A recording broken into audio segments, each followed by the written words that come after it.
High বন্ধুরা, তোমরা সবাই কেমন আছো? আশা করি তোমরা সবাই ভালো আছো। আমি হয়েছি কল্পনা, তোমাদের প্রিয় কল্পনা। আর নতুন নতুন ব্লগ নিয়ে চলে আসবো তোমাদের কাছে। আজকে আমি কি বানাবো তোমাদের কাছে আমি দেখাবো, শেয়ার করব।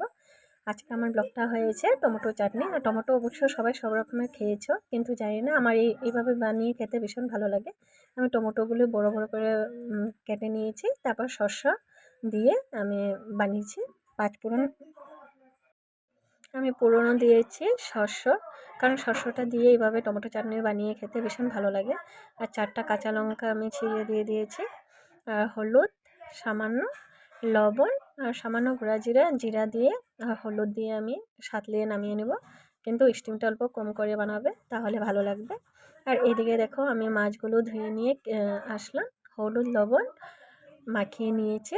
তারপর আমি ভাজিয়ে আমি ফুলকপি আলু দিয়ে বানিয়েছি, আর এদিকে শস্য দিয়ে আবার বানিয়েছি। মাছটা বেশি ছিল তো তার জন্য আলাদা আলাদাভাবে বানিয়েছি। আর তোমাদের কাছে আমার রেসিপিগুলি কেমন লাগছে অবশ্যই জানাবে। আজকে আমার গলাটা অল্প বসে গিয়েছে। আর এদিকে দেখো আমার শাশুড়ি মা আমার শ্বশুরকে আর আমার ছেলেকে ভাত দিয়ে দিয়েছি, ওরা খাবে, তারপর আমি খাবো।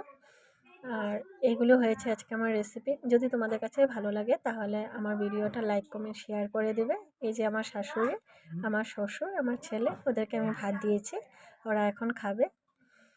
আর আমার ব্লগগুলো অবশ্যই তোমাদের কাছে কেমন লাগে প্লিজ আমাকে কমেন্টে জানাবে। আমার চ্যানেলটা সাবস্ক্রাইব করে দেবে, ইউটিউবে, ফেসবুকে ফলো করে দেবে। ওকে, বাই বন্ধু।